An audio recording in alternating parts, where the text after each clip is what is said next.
Welcome to Deeper Christian Teachings. We are learning from our series Human Pride and Divine Humility. Part 2. Pride and anger go together. A proud man is an angry man and vice versa. Most of the sins in human life are either directly or indirectly connected with pride. This deadly monster is virtually a bottomless pit. There is much more evil in pride than anyone can imagine. Pride makes a person weak spiritually and sometimes physically also. Lucifer was a mighty angel or perhaps an archangel before he fell due to pride. The Bible says he was so great an angel that he had a throne, but after the fall he became weak. We read in Isaiah chapter 14 verses 10 through 13. On the other hand, true humility makes you strong spiritually and sometimes physically also. Pride and anger are connected together. An angry man is a proud man, and a proud man is an angry man. In fact, anger is a sure sign of exceeding pride. There are many verses in the Bible to prove that anger and pride go together. We have heard of the pride of Moab. He is very proud.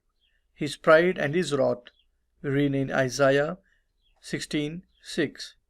Proud and haughty scorner is his name, who dealeth in proud wrath.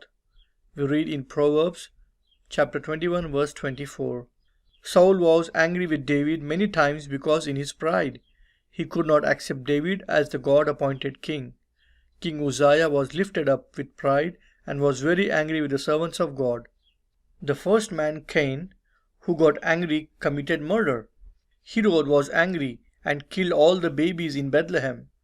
If you are an angry man, perhaps you may get angry only once in a while, you are indeed a murderer.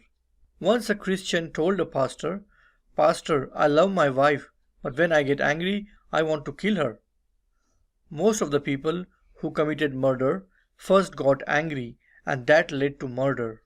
Perhaps you have not yet killed anyone, although at times you got angry, or you may be very clever in controlling anger inside of you. That is even worse, like keeping the vomit inside of you, making it poisonous. How many problems are created by anger in this world?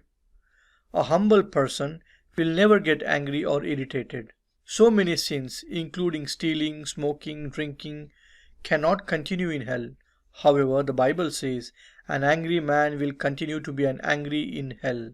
In fact, he will be gnashing and grinding his teeth in anger. In one sense, an angry man is worse than an alcoholic man. At times, when the alcoholic is not under intoxication, he may be a good man. But an angry man is always a dangerous man. Like a volcanic eruption, his anger may bring sudden destruction and death. Dear friend, perhaps today God may be convincing you of your anger. You may be justifying your anger and may be finding so many excuses.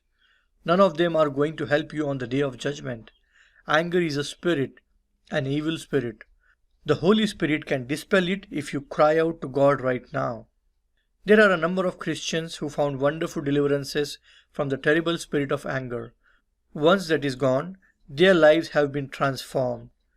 Your character can never be changed unless your angry spirit is gone from you. In some cases, when people were delivered from an angry spirit, they testified that they felt as if a lion has gone out of them.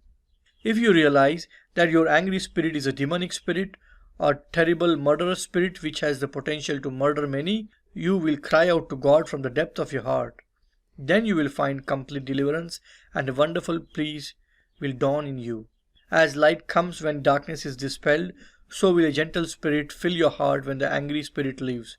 God is able to bring you to a place that you will have such a gentle spirit that even if you want to be angry, you can't. That is the wonderful grace of God. May God bless you.